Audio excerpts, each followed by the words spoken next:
الحمد لله الحمد لله الذي فضل العلم والعلماء وجعل التقوى معيار المقربين والفضلاء. أشهد أن لا إله إلا الله وحده لا شريك له ذو العزة والعظمة والكبرياء، وأشهد أن سيدنا ومولانا محمدًا عبده ورسوله سيد الأنبياء صلى الله عليه وعلى آله وأصحابه ومن اقتدى به من الأتقياء. أما بعد، فيا معشر الإخوان، اعلموا أنكم محتاجون إلى العلماء في إصلاح دينكم،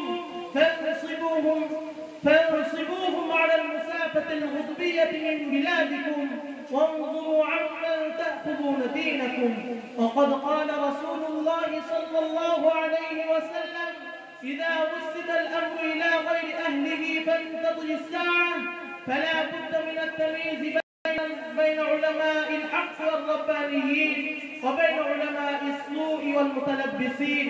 وقد قال الله تعالى: أعوذ بالله من الشيطان الرجيم، إن أكرمكم عند الله أتقاكم.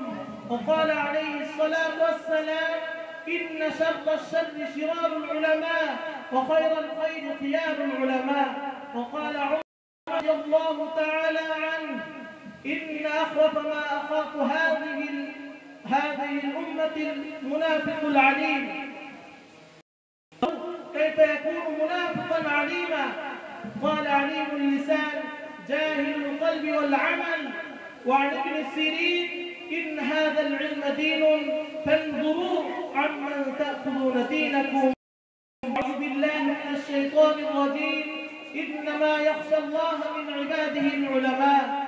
بارك الله لنا ولكم العظيم، ونفعنا وإياكم بالآيات والذكر الحكيم، إنه تعالى جواد كريم ملك بر رؤوف رحيم.